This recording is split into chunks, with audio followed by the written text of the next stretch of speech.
O Holy One, on this very warm morning, we acknowledge and give thanks for those whose wisdom, years before we arrived on this earth, have planted trees to bring shade and the coolness of a breeze that is so wanted and welcome and refreshing. As a community today, whose focus and purpose is centered on the cultivating of distinguishing gifts in our students, it is both fitting and beautiful to pause and lift up the distinguishment of those who teach and lead and excel.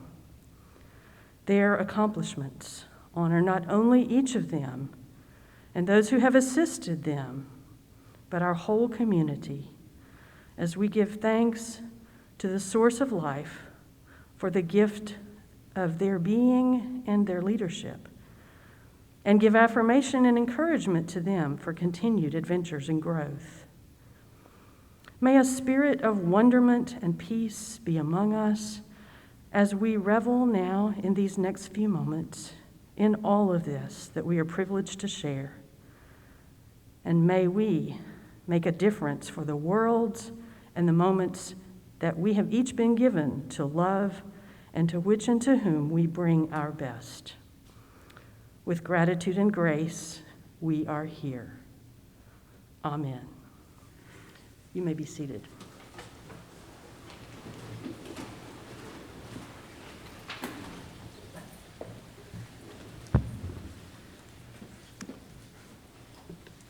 Good morning. Welcome. There are often many formal events in the life of the college. Typically, they seem to be most prevalent at the beginning of the year and the conclusion of the academic year. There are times for us to celebrate community, to celebrate and recognize accomplishments, and to mark certain milestones in our journey together. This is one of those truly special days in the life of the college. But this day is uniquely important. For today, it is not an annual event of celebration, but rather this is a special event to bestow the highest and most prestigious award upon those members of our faculty whose accomplishments and achievements as teachers and scholars have been exemplary and whose contributions to Hendrix and our community have been many. Today represents the continuity of academic excellence as we install 3 of our colleagues and they follow in the footsteps of those faculty legends of prior year. It is a distinct honor for me to be a part of today's installation. When we look back over the last 40 years and our previous distinguished professors, we are reminded of the rich history we have and those whose example and impact on this college, and most importantly, our students, continues today. As 3 more of our ranks join that distinguished group today, we are honored to celebrate their accomplishments and contributions, and we know that they too are exemplars of that which is most important to us.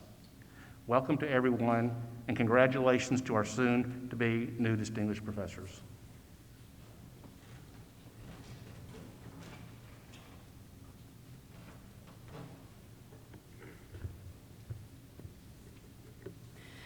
As you all know, we come here today to honor 3 of our colleagues by installing them as distinguished professors: Dr. Jennifer J. Peszka, Dr. Carol L. West, and Dr. Alex Vernon. Distinguished professorships are the most prestigious honor the college has for faculty members, and this distinction recognizes exemplary achievement as a teacher-scholar, as well as sustained and noteworthy service to higher education, including Hendrix College. Since we are honoring 3 faculty members with professorships today, we will proceed through the installation process 3 times. We will begin with Dr. Jennifer Peszka, who is being honored as the Virginia A. McCormick Pittman Distinguished Professor of Psychology. This professorship was established in 1981 by Dr.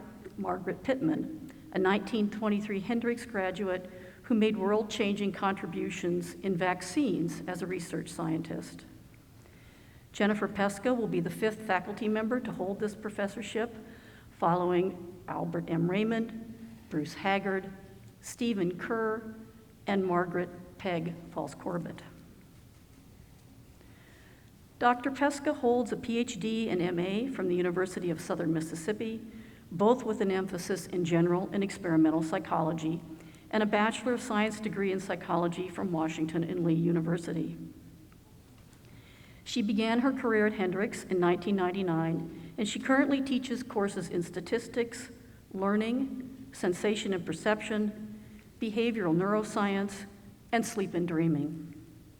Her research deals primarily with sleep, including the effects of sleep deprivation and sleep hygiene. Her service to the college includes serving on the committee that developed the Hendrix Odyssey program, chairing the Department of Psychology twice, serving as marshal of the college, and acting as secretary of the college's Phi Beta Kappa chapter. In 2015, she was named Arkansas Professor of the Year by the Council for Advancement and Support of Education, also called CASE. For this event, we have two of our colleagues speaking about Dr. Peszka's contributions to the college and the community, Dr. Jennifer Penner, Professor of Psychology, and Dr. Leslie Templeton, Associate Provost for Faculty Development and Professor of Psychology.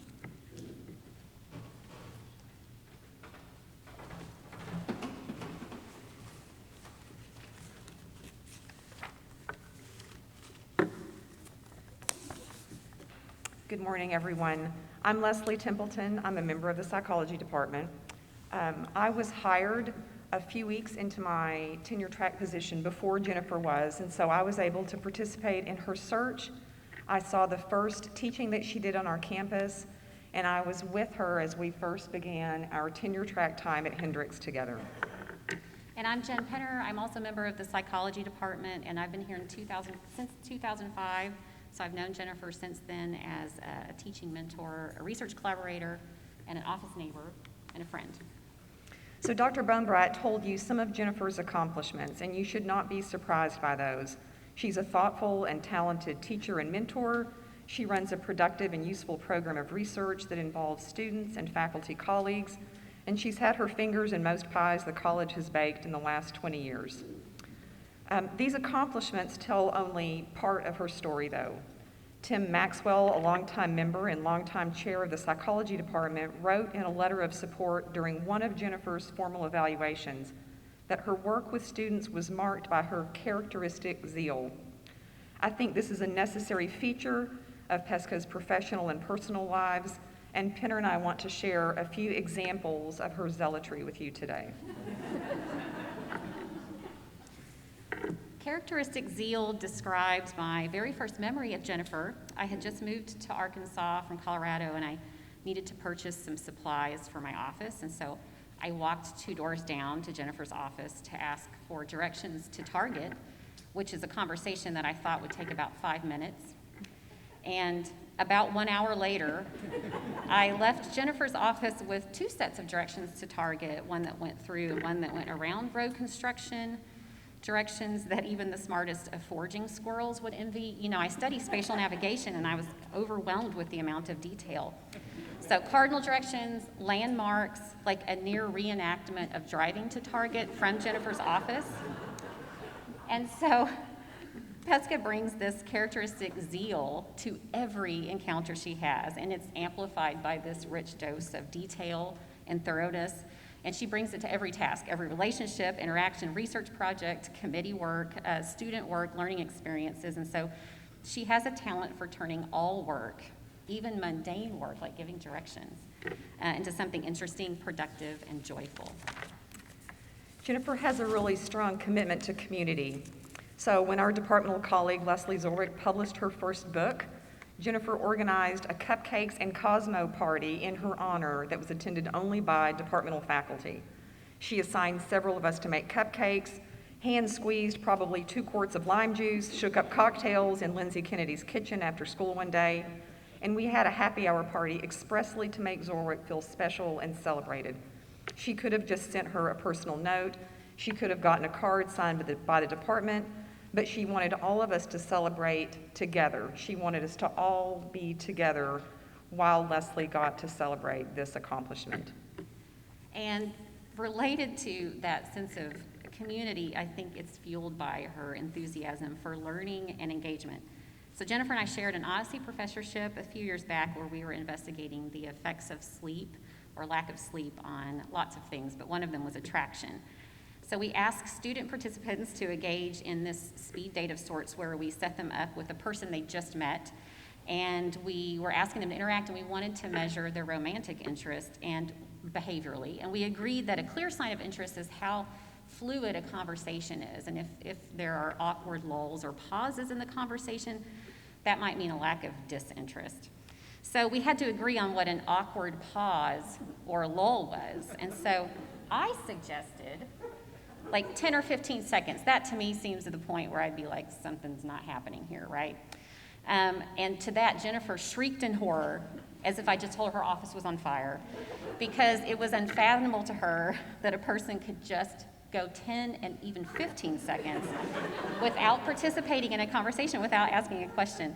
And I think eventually we agreed on 3 seconds, which was still a stretch for Jennifer. So the point here is that Jennifer really sees every moment as an opportunity to learn and engage, and she brings this enthusiasm out in everyone else because she really does want to learn from them and about them. It's why her office is filled with students and enthusiastic conversations and colleagues, and she brings this good knack for meeting people where they are, not where she wants them to be, and I think that helps guide them along a place that gets them to a better place. And so she takes time for everyone in a way that inspires and empowers. So I think you're getting a sense, a little bit of what our experiences with Jennifer at work are. She takes this into our personal lives. And so I think that she understands the sources of joy that we take in our personal lives as well as professional lives. When my son Conrad was 5, I threw a pirate-themed birthday party for him, and Jennifer and I had our schedules arranged that we could eat lunch together almost every day.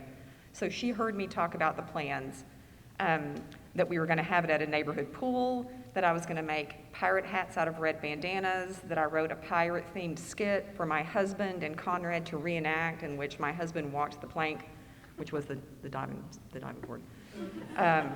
We had pirate booty-themed goodie bags, and she said one day, "What about the cake? What are you going to make?" And I said, "I'm just going to make some cupcakes. I'm going to put like a gold-wrapped chocolate coin on top," which I thought was appropriately over the top.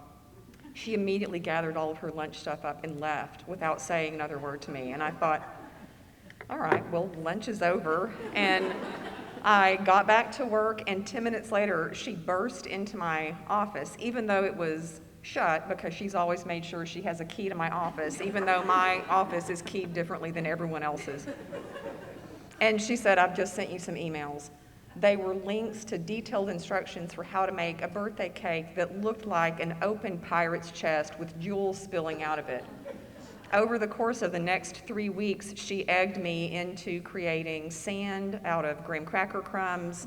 She sent me links to where I could buy jewelry online that was all edible. And yeah, I made that. And let me tell you, with all of that nudging, I thought, this is maybe too much. No one's going to appreciate it. It's one of the only times in my life as a mother that I have outshone the other moms and their birthday parties. So my son was thrilled, I was thrilled, and Jennifer attended the party only to hold my younger son so that he wouldn't feel neglected. And as I was bringing the cake out, she sidled up and said, "I told you it was going to be awesome." And it was. And so I appreciate that she added to the joy that I experienced and that my 5-year-old experienced.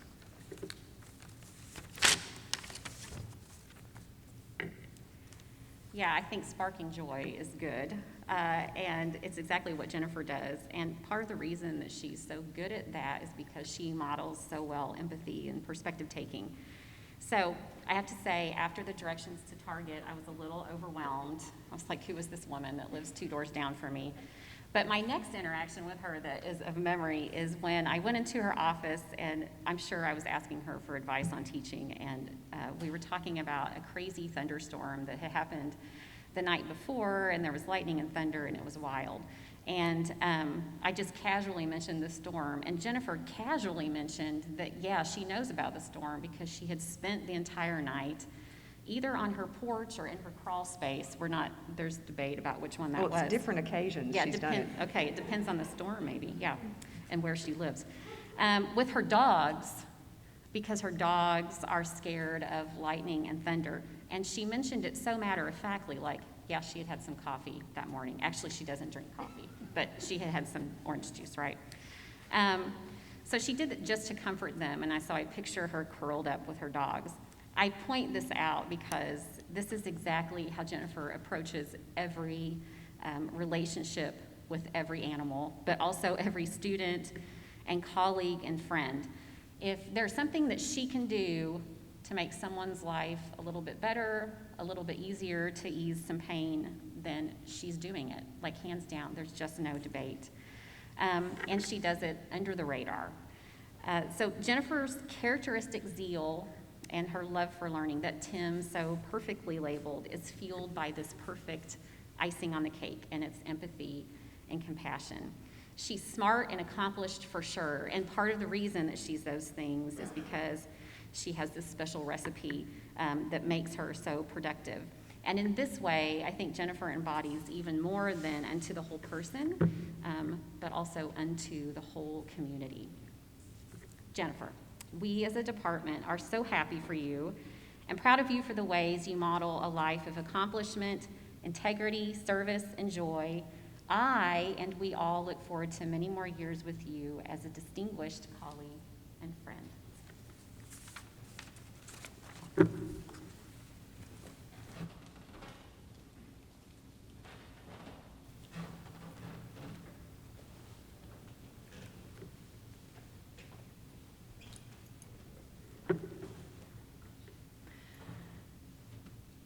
The faculty of Hendrix are the heart of the institution. Jennifer Peszka is a role model for all of us in supporting and living the college's motto, unto the whole person.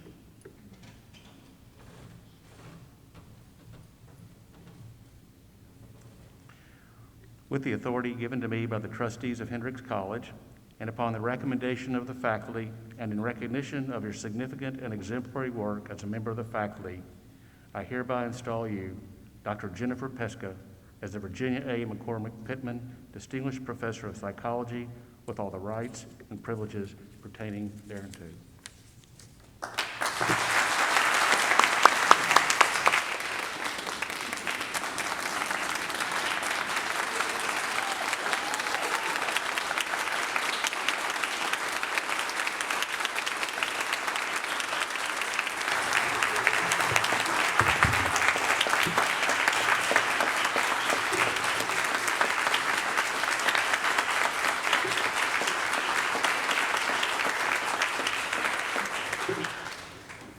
Thanks so much, you guys. All right. I know I got this distinction because of my teaching and research work with Hendrix students, and I also know I did not get here on my own. You've already heard a little bit about our community. So I thought I'd thank a few of the folks that helped me become the professor that I am today. So I'm going to start with Tim Maxwell. I came to Hendrix straight from graduate school with a long way to go to becoming a good professor. Tim was the department chair at the time, and he gave teaching advice freely and generously in response to what must have seemed like constant requests. Years later, when I was the chair myself, I actually dreaded the arrival of our two new hires because I would have to mentor them, and I am not the patient and generous person that Tim was. But they arrived, and they actually needed very little mentoring, and I realized that not all chairs have to work as hard as Tim did on me. So I start by thanking Tim Maxwell for the mentoring that helped me turn into the teacher that I am. And I hope that I live up to the kind of amazing teacher that he was. Chris Spatz. Once Chris Spatz said to me with some very good, tough love, either you're going to have to get a psychologist to help you change who you are, or you're going to have to change the way you're teaching that class. His mentoring was as important and generous, but maybe not as patient as Tim's. I feel like I finally won Chris's endorsement because he let me and Lindsay Kennedy and Leslie Zorwick write a study guide for his statistics book. Now, speaking of Leslie Zorwick, you don't know, but I have actually mentioned her twice now because she was one of those new hires that didn't need mentoring, or at least I thought so. It turns out that in truth, she was sneaking behind my back and getting mentoring from Tim because, well, who wouldn't? Leslie has been a great colleague and a writing partner and a friend to me since then. Leslie Templeton and I became great teachers together. She started just a year ahead of me, and she was no more ready than me.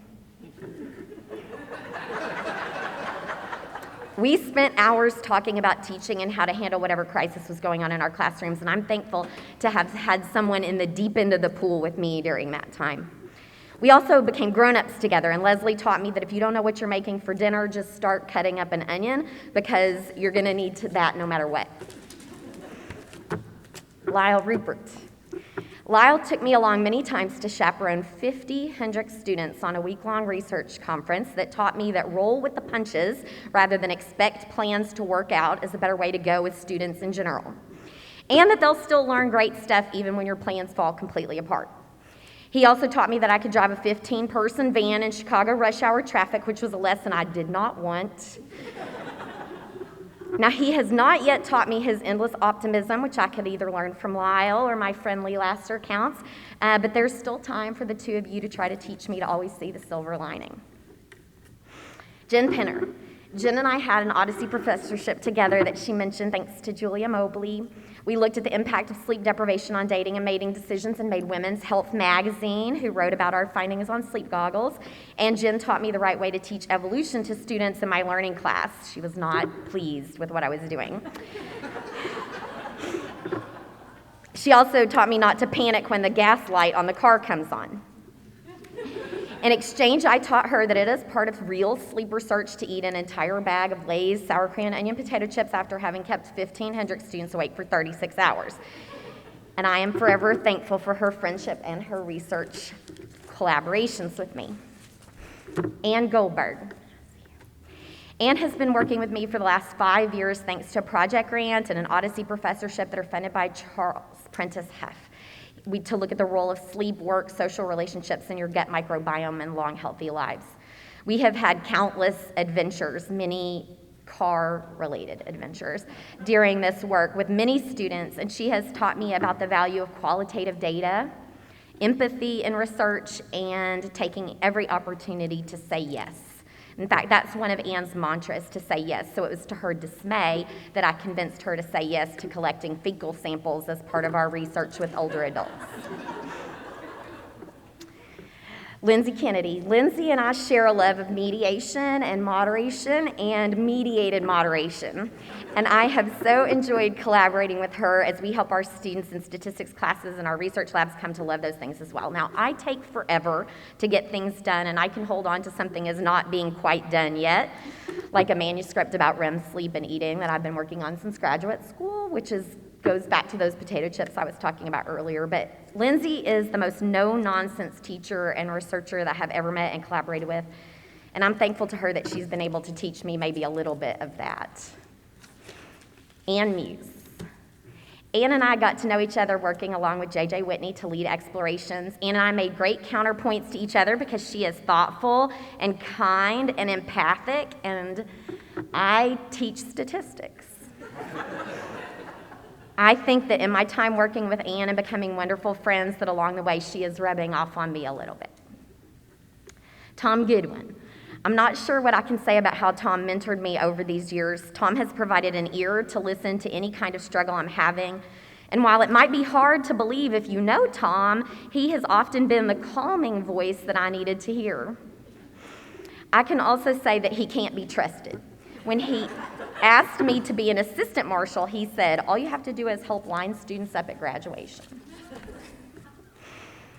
There have been so many other folks along the way who have shaped me into the professor that I am. My undergraduate mentor, Dr. Tyler Lorig, my graduate mentor, Dr. John Harsh, who can never be thanked enough, my sweet and tolerant husband, Dr. David Maston, the students who lived through all my growing pains and continue to show patience as I learn every semester how things can go better and how I can help them better to learn about psychology and research.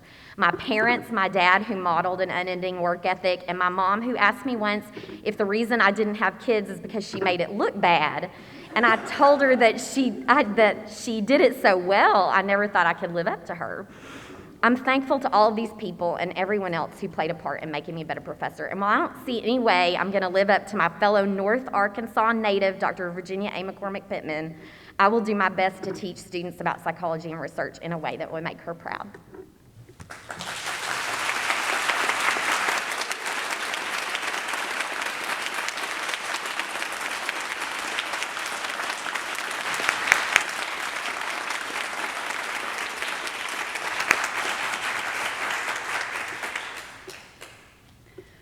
The second colleague we will be honoring today is Carol West, who is being installed as the Harold and Lucy Cabe Distinguished Professor of English. This professorship was established in 1977 and was named to recognize the generous and sustained support of Harold and Lucy Cabe, longtime friends of the college. Carol West will be the 7th faculty member to hold this professorship, following Robert W. Scheidler, Arthur A. Johnson, John A. Ziegler, Garrett L. McCage, Ian T. King, and Lawrence Schmidt. Dr. West holds a PhD and 2 master's degrees in English from Yale University and a Bachelor of Arts degree in English from Franconia College. She began her career at Hendrix in 1977. She currently chairs the humanities area at Hendrix, has chaired the Department of English multiple times, and was instrumental in the founding of the college's Africana Studies program. West's courses offerings include Chaucer's The Canterbury Tales, African Novel, African Film, Women in African Literature, Crime Literature and Film, Arthurian Literature, and the Jane Austen Senior Seminar. In her professional work, she served for a decade on the board of directors of the Africa Network, a national organization that promotes the teaching of Africa in liberal arts education. In 2016, Carol wrote a proposal that yielded a U.S. Department of Education grant supporting a Fulbright-Hays group project abroad trip to Rwanda. The project reached well beyond Hendrix, taking 12 K-12 teachers and 2 Hendrix juniors on 5 weeks of intensive educational travel, lecture, meetings, and site visits in Rwanda. Dr. Allison Shutt, Professor of History, will be speaking about Carol's contribution to the college and the community.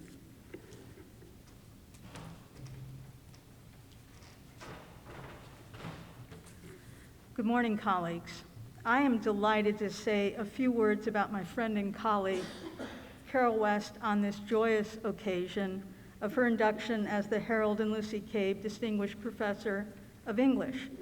My congratulations to you, Carol, and to Alex and to Jennifer on being recognized today as distinguished professors. I have many stories to tell about Carol, but only a few minutes, so I'll limit myself to just 3. And let me begin with the stories she has told me. They start with a voracious reader who, after taking some courses at the University of Pennsylvania, graduating high school early, sets out at the age of 16 for college. She goes to Franconia College in New Hampshire, an experimental college that provided her with academic rigor and also the space to become an engaged community member. While there, she studied literature, but also the Russian language with the president of the college. And in between, she, along with many others, rebuilt a very, very, very important staircase that had been removed by the college without the notification of the students. And y'all are going to have to ask Carol for those details. From Franconia, she goes off to Yale University, where she earned her PhD in English.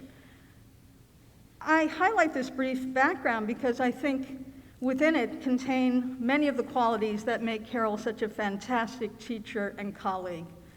Her intellectual talent, her curiosity, her sense of adventure, all of these have informed Carol's distinguished career at Hendrix. The range of her courses is truly dazzling, from Chaucer to Austen to African novel to crime fiction, and they reflect her interest in good ideas, in good writing. And there's the joy of learning, and the adventure and the joy of stretching intellectually. That's story number one. Carol is intellectually curious, obviously talented, and she's really fun-loving too. Here's story number two. I asked Carol how she came to teach such a variety of African literature courses. After all, when she was hired, her task was to teach courses on Chaucer, which she loves, not African novel, which she also loves. Carol told me that she started reading African writers because she was preparing to teach a course on the history of the English language, and she wanted to travel with the language across the globe and through the centuries. And in fact, we might say that Carol was decolonizing her courses well before we had a name for centering the voices of Africans among others in our courses. Let me also say that Carol has been instrumental to bringing internationally recognized writers to campus, including earlier in her career, and appropriately, Ngugi wa Thiong'o, whose most famous nonfiction work, perhaps, is Decolonizing the Mind, the Politics of Language in African Literature. And now the final story, the last story, the fun story. As you know from the program, throughout her career, Carol has written dozens of successful grants to provide workshops and study abroad opportunities for those of us at Hendrix and also our colleagues in K through 12. Carol's workshops are often followed by trips at various times to Ghana, Cameroon, South Africa, Kenya, Senegal and the Gambia, and Rwanda. And each of these trips is carefully planned to meet the needs of the participants always, and impressively so.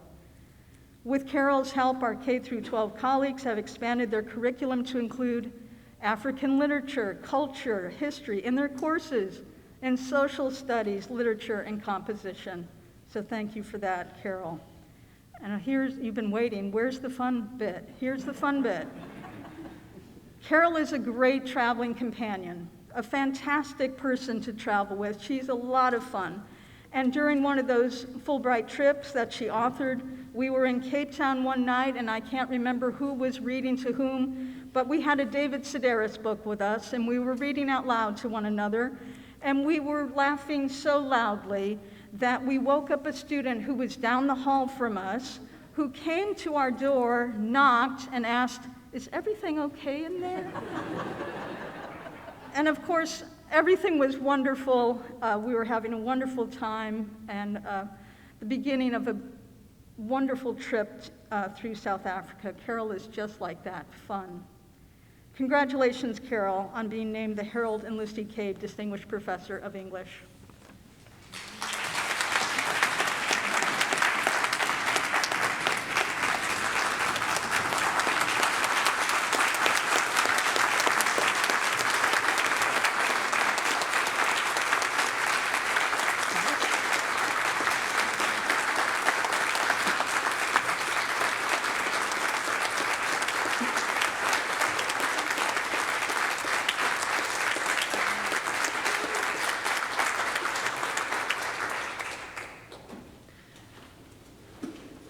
The faculty of Hendrix are the heart of the institution. Carol West is a role model for all of us in supporting and living the college's motto, unto the whole person.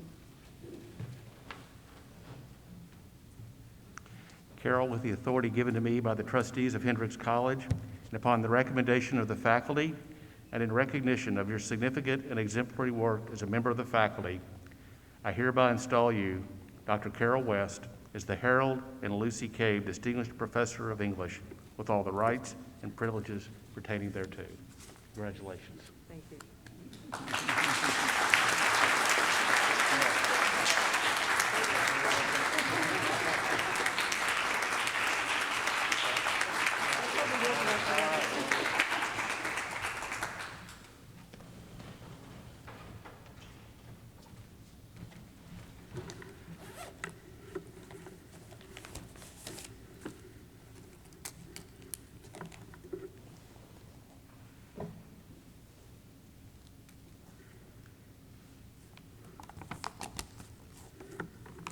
Well, sorry, I'm reading something that's now the size of a billboard because I have enlarged type here and magnification glasses on. Thank you, President Arnold and Provost Bonebright.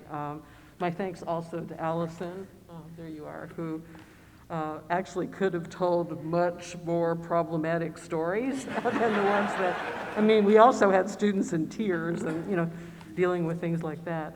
And also congratulations to Jennifer and Alex.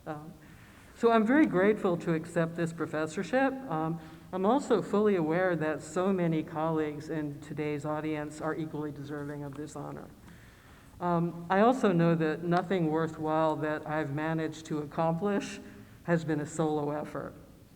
So all of my projects and activities really have relied on the expertise, assistance, and goodwill of so many others, including Hendrix faculty colleagues, Hendrix staff, educators at other schools and institutions, and my students over the last 4+ decades. Without aiming to make these remarks resemble an Oscar winner speech, although they probably will, sort of, I really do want to use this opportunity to say thank you. First, I owe a lot to my English department colleagues over the years, and especially to their openness to my development of new teaching and research focuses, interests, and passions. And by the way, I was hired as a generalist teaching what was a pretty motley variety of courses that had little to do with each other from the beginning. But I still get to teach the canonical literature that I've loved, Chaucer, Arthurian Lit, Jane Austen, the Brontes. But I've also had the pleasure of developing courses on African literature, as mentioned, on crime fiction and film. And I've been lucky to have generous institutional support, as well as the encouragement of my English colleagues. They serve as exemplars to me in so many ways, so thank you to them. I'm also grateful to Hendrix colleagues in many other departments, especially in the context of African studies projects. My deep dive into African literature and African studies led to opportunities for outreach to K-12 public school teachers in Arkansas, Texas, and Mississippi, starting back with a 2-week summer workshop hosted by Hendrix in 1993.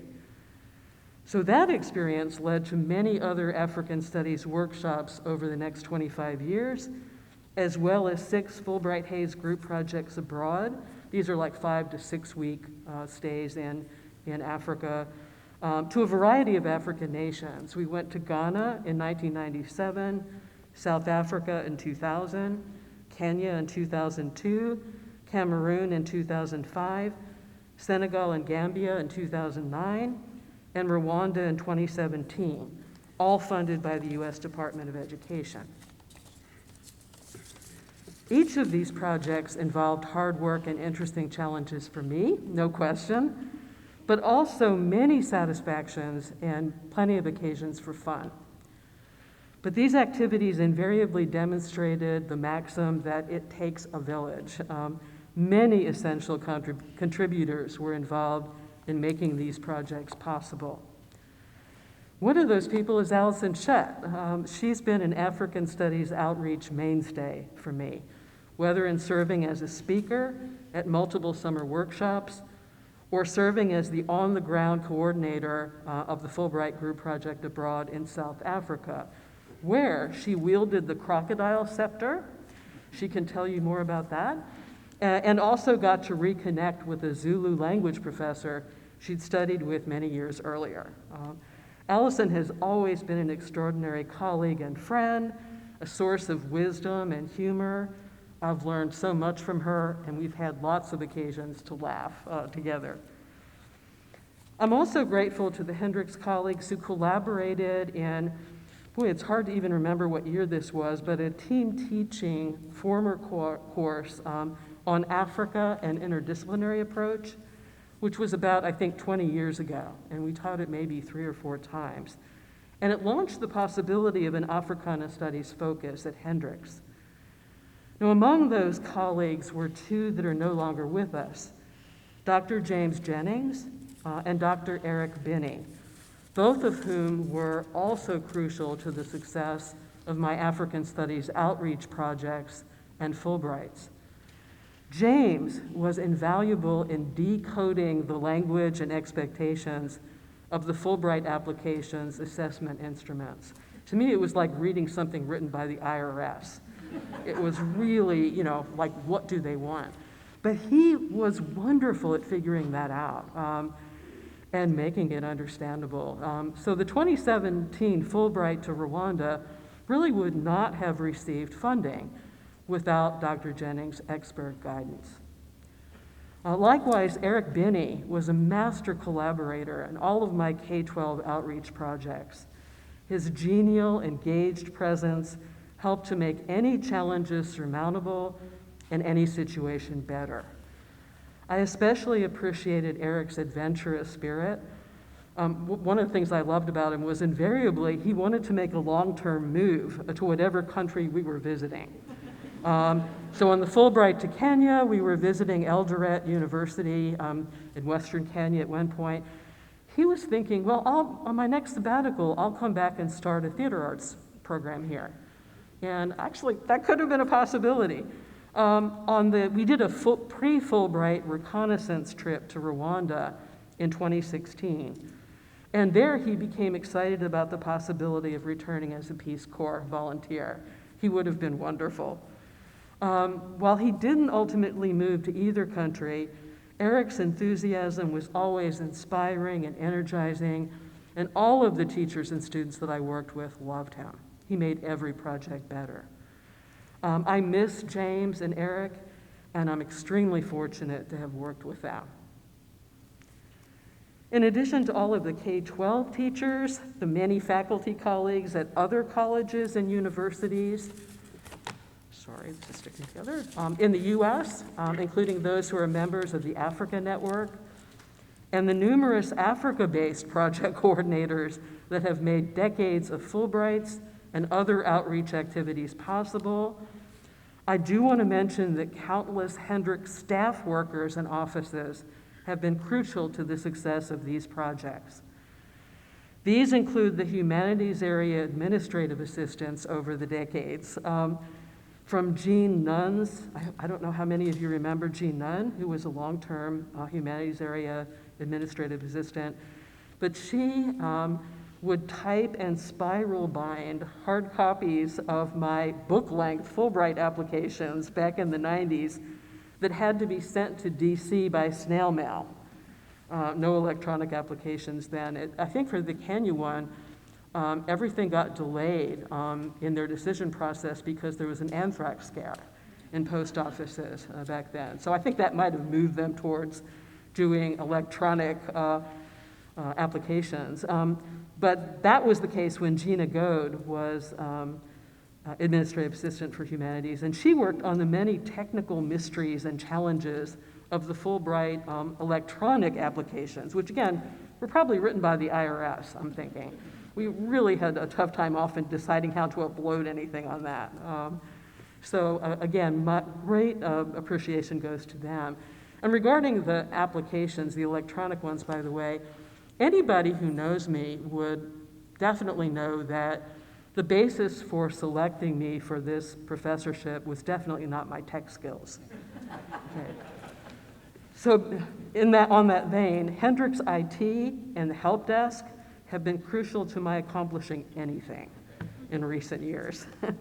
Likewise, the always patient and kind staff of the Hendricks Murphy Foundation, the Odyssey office, have provided essential support, wisdom, patience, encouragement, and always reliably practical, essential help. So my thanks to them. My activities have generated plenty of thankless work for the expert staff of Hendricks' business office. I'm kind of imagining that there might be a room in Bueller sealed off, full of my receipts from over the years. I'm sure they actually handle these very differently, but that's my fantasy. They've handled all of my internally and externally funded grants over the decades. They've probably, again, collected enough of these to fill a room, and they're often in the form of handwritten slips of paper recording expenditures in the soft currencies of what was finally about 14 different African nations. So I also remember for my Ghana Fulbright in '97, this was before ATMs were readily available in Ghana. So before leaving, Lloyd Ryan actually accompanied me to a local bank here in Conway to access some of my Fulbright money. And I don't remember how many thousands of dollars I was carrying. It was probably not as much as I now imagine it was, but it was alarmingly big to me. We had this great big stack of $100 bills, which I was taking, I guess, in my hand luggage to Ghana, so that I could pay people. People who were doing lectures wanted to be paid in $100 bills, and there was no other way to do that except to bring them with me. So the business office did things like that, enabling that and accompanying me to a local bank. I was so relieved, by the way, when I paid the last person on that trip and had no $100 bill stash left. So anyway, I'm in awe of the business office's work and very grateful. Also, even Hendricks Food Services and physical plant staff have been instrumental in enabling the hosting of Hendricks-based summer workshops over the years. They have prepared meeting spaces when we invaded various buildings on campus. We didn't build or tear down any staircases, but that was a Franconia experience from way back. Anyway, and residence hall rooms. We've kind of run the gamut from residence halls over the years that I did these summer workshops. We started out, I think in '93, in the infamous East Hall. I don't know if anyone here remembers that, but it was like supposedly a temporary dorm for male students off, on the other side of the road. And it was really run down, but they were so proud of it.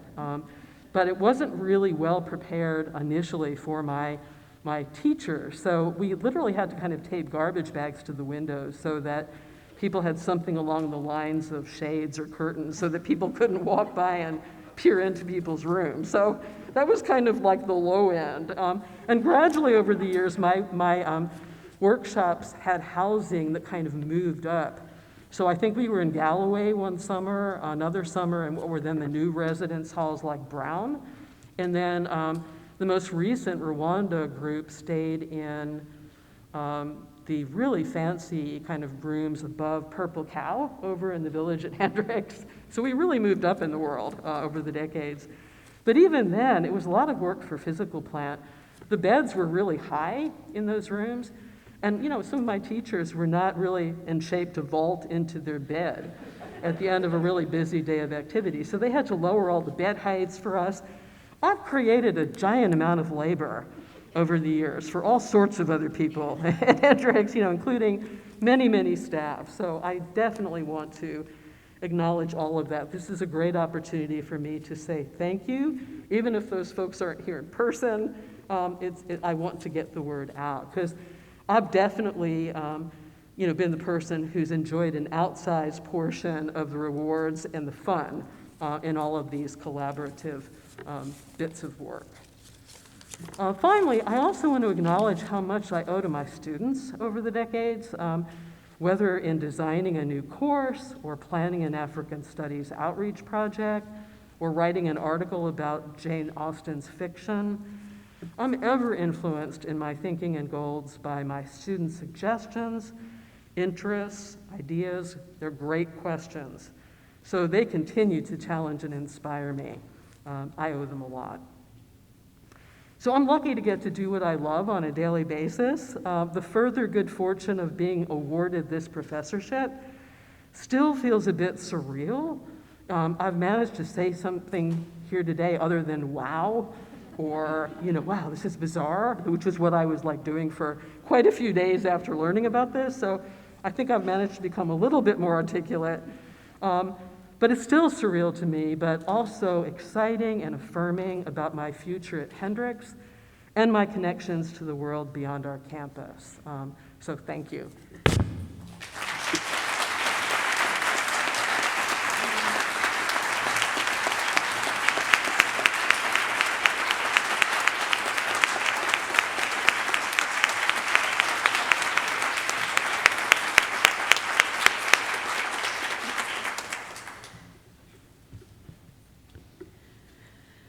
Now we come to our third and final honoree, Dr. Alex Vernon, who is being installed as the M.E. and Ima Graves Peace Professor of English. This professorship was established in 1982 and honors M.E. Peace, who was a successful business owner in Arkansas, and his wife, Ima Graves Peace. Alex is the third faculty member to hold the Peace Professorship, following Ashby Bland Crowder and W.J. Barth. Dr. Vernon earned his MA and PhD at the University of North Carolina, Chapel Hill, and a Bachelor of Science in General Engineering with a literature major from the U.S. Military Academy at West Point. He started his career at Hendrix in 2001, and he teaches a variety of courses in 20th century American literature and writing. Alex has used 2 Odyssey professorships to take student groups abroad to study and perform service work in Vietnam and to study the Spanish Civil War. Alex's professional work is varied and wide-reaching. He is the author or editor of 9 books and over 50 articles, reviews, and essays, and he was awarded a National Endowment for the Humanities Research Fellowship for last year, during which he worked on a literary biography of the Vietnam War. His service to the college has included serving twice on the Committee on Academic and Professional Concerns, serving as Humanities Area Chair, chairing standing committees such as the Committee on Engaged Learning, and chairing the English Department. To speak about his personal experiences with Alex's contribution to the college and our community, we have asked Dr. J. Barth, M.E. and Ima Graves Peace Distinguished Professor Emeritus of Politics, to be part of the program today.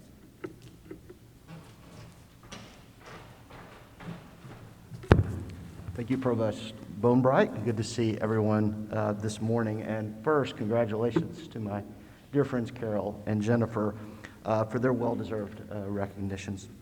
But my joyful task today is to add a few remarks about another very worthy colleague. Alex Vernon is deeply deserving of a distinguished professorship because he does so much so well. Alex's publications are indeed numerous. They are also varied substantively and stylistically, with subjects ranging from Hemingway to Tarzan and genres ranging from the deeply personal memoir to traditional literary analyses.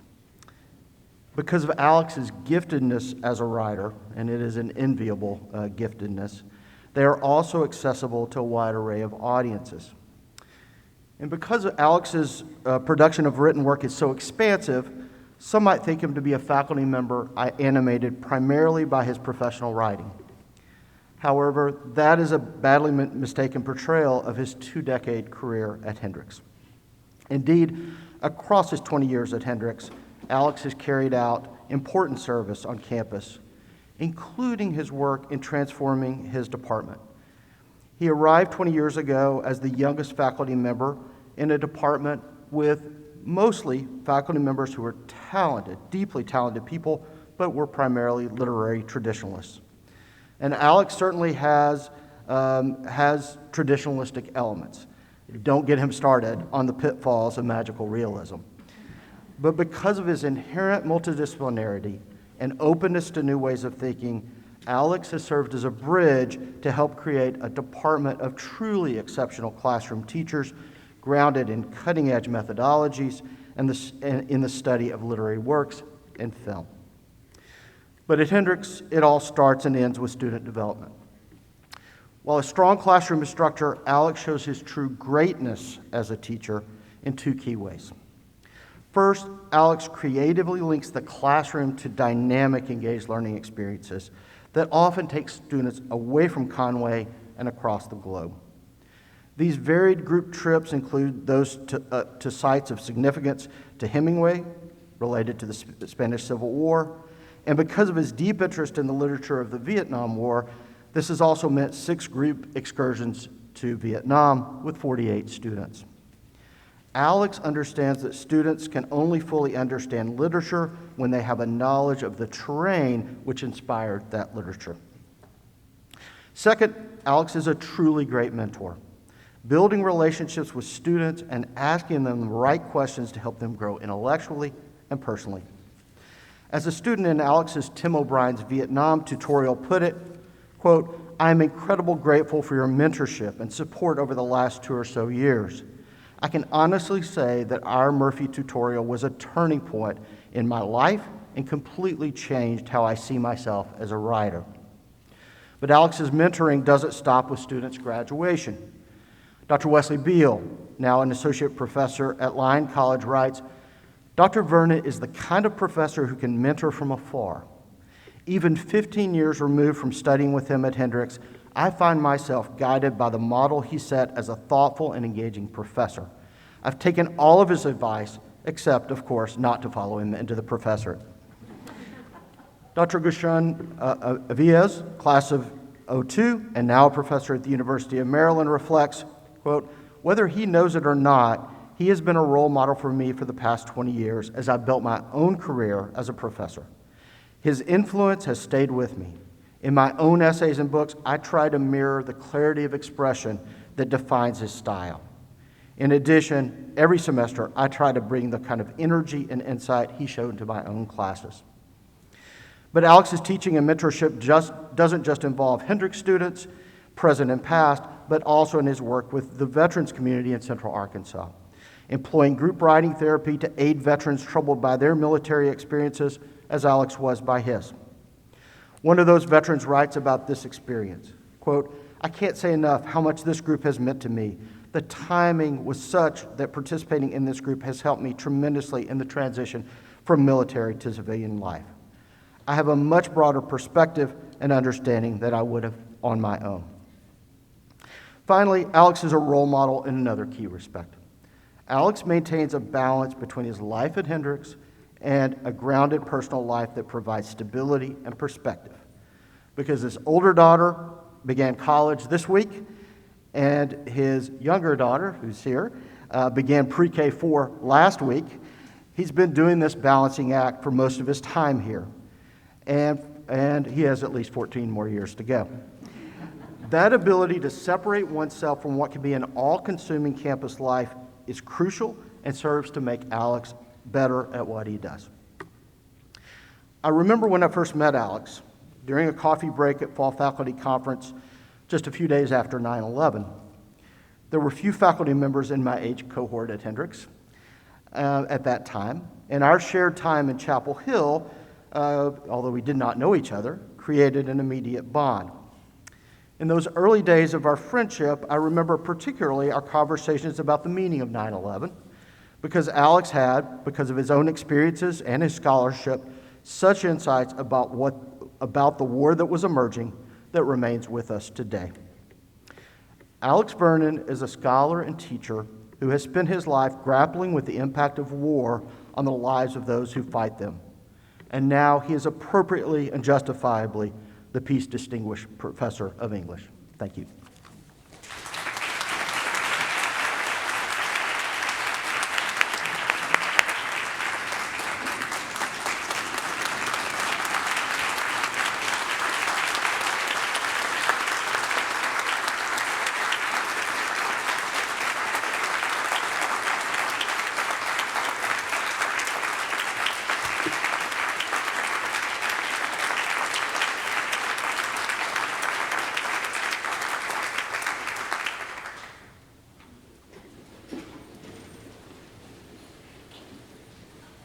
The faculty of Hendrix are the heart of the institution. Alex Vernon is a role model for all of us in supporting and living the college's motto, unto the whole person.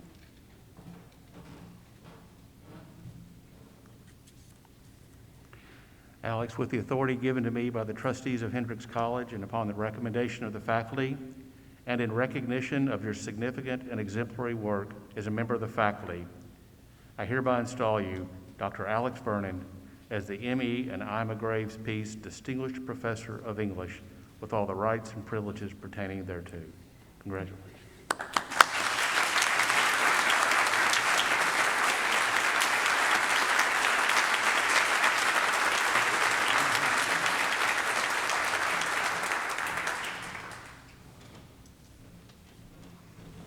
So I have to confess, having missed being very fortunate to be on fellowship last year, I'm still trying to manage wearing eyeglasses and a mask.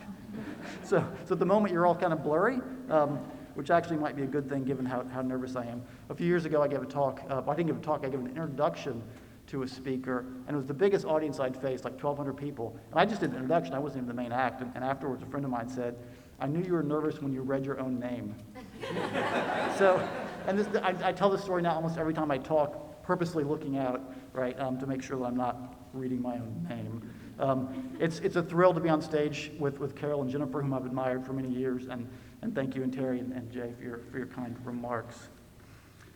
Hendrix College's role and influence in Arkansas can perhaps never be adequately measured. Hendrix College might well be considered the intellectual center and the rallying center of Arkansas Methodism. As early as 1939, an outside observer stated, Hendrix College is regarded in intellectual circles as the cultural jewel of Arkansas. That's from a book titled Methodism in Arkansas, 1816 to 1976, by Dr. Reverend Walter Newton Vernon III, Jr.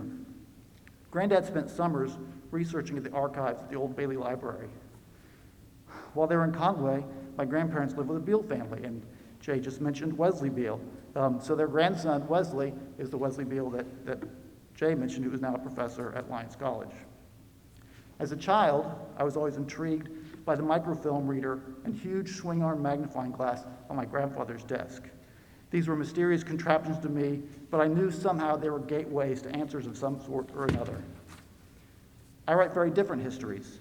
His book's account of Arkansas Methodist response to the Ku Klux Klan surge in the 1920s is a quarter of a page long, the equivalent of a suspicious no comment. Yet the newspaper's annual conference records, congregation documents, and memoirs he mined aren't that different from the musty primary sources in which I lose myself. When I discover someone otherwise lost to history, it feels like a minor resurrection, and I'm humbled. I've cried in the archives, and I wonder if my granddaddy did too. And to complete the inheritance, my grandma was a teacher. Fast forward to the new millennium. Jay mentioned my oldest daughter went off to college last week, and the saddest part of today is that she can't be here. Some of you know Anna Kay. You're lucky to know Anna Kay. She's an incredibly smart, incredibly kind, and charming young woman. She was born the spring semester of my second year at Hendrix, so we kind of grew up together. Somewhere along the way, maybe when she was 9 or 10, she said, "Dad, I can't imagine you being anything but a professor." She said it several times since, and every time I offer the same friendly amendment, at Hendrix. And I truly believe that. The values, ethos, and opportunities here, and above all the people, everyone here and everyone not here, whom you all represent, I don't know that I could have thrived anywhere else. Teaching is learning, is researching, scholarship is teaching, is public service. It's all of a piece. Just yesterday in class, first day of class, my students and I were talking about a painting, and they were talking about the painting in ways that I had never thought about before. It was brilliant. And our students are brilliant. That's why I still get serious butterflies every time I step into a classroom. I once published 3 essays by Hendrix students alongside a dozen PhD's essays, and frankly, the students were some of the better ones in the book. I owe my career to our students. Walking around Hendrix, I most often feel my shortcomings as a teacher. I'm in constant awe of my colleagues. What I see you do, what I hear about you from our shared students, such a concentration of talent. I promise I'm not speaking out of false modesty in saying that I feel very average on this campus. I feel especially unremarkable in the Department of English. 4 of my colleagues have received the annual college-wide teaching award. We have 1 advising award and 8 Odyssey professorships among us. They are campus leaders all. Carol, Hope, Dorian, Christy, Ty, Tony, Josh, y'all are a dream team. I appreciate you more with each passing term, and I ask your forgiveness for my missteps over the years as colleague and chair. I cherish you guys. When I arrived on campus, the department held 2 distinguished professorships, one by the formidable and yet nurturing Alice Hines, the other by the scholar and kook Bland Crowder. Those professorships strayed away for a spell, but as of today, Carol, they found their way back home. Bland was the first member to hold the Emmy and Hyman Graves Peace Distinguished Professorship. Bland did critical edition work on Robert Browning. I do critical edition work on Ernest Hemingway. He wrote literary biography of William Humphrey. I'm writing one of Tim O'Brien. It so happens that Humphrey and O'Brien shared a publisher, so Bland and I have both conducted research in the Seymour Lawrence archives at the University of Mississippi. The second person to hold the Peace Professorship was, of course, Jay Barth. and it tickles me pink that Jay is up here today to be a part of this ceremony. Jay needs no introduction to this assembly, to pretty much anyone in Arkansas or anyone in the field of Southern politics. I don't think it's a stretch to call Jay one of the most beloved professors among students and faculty in the history of the college. Minor pieces, Hendrick's career lasted 1 year, I'm told from 1913 to 1914. He enlisted to serve in the Great War, after which he ran a timber company in Magnolia. His widow, Ima, adored this place. She loved the candlelight carol services. She also loved poetry and frequently quoted poetry in casual conversation. Today, we honor them both. As Jay mentioned, I began my Hendricks career the week of September 11, 2001. I'm on this stage a week after the fall of Kabul and the end of this sad warmongering era in our nation's history. So I'm deeply pleased and thankful to the cosmos to hold the Peace Professorship, as Jay mentioned, and to have a title to match the forearm tattoo. Anna Kay can't be here, but her little sister Quinn can. My wife Kristen is here, and my in-laws.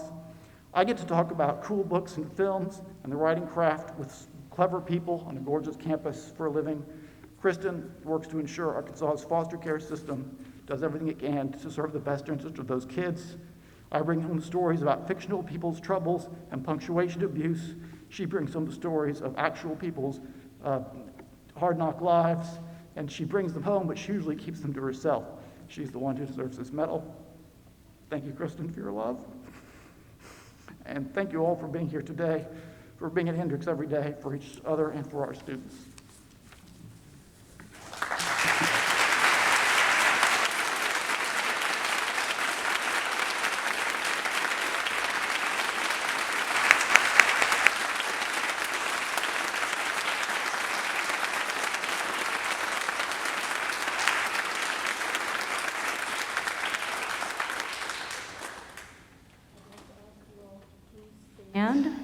Please stand for the alma mater and remain standing for the benediction.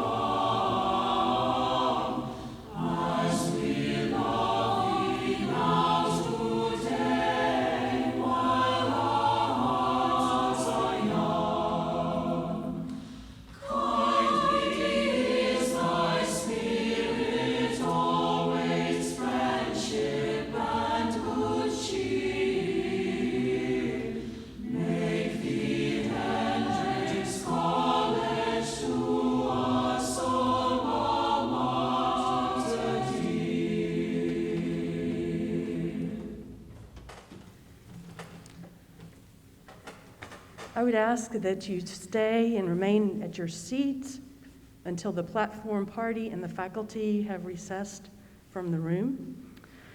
I want to make sure everyone knows that there will be some light refreshment for a time of gathering and celebration out at the fountain after we leave this place. And with it being such a warm day and in the heat in the middle of the day, faculty here are invited and welcome to leave your regalia draped over a pew in the chapel, Green Chapel if you like.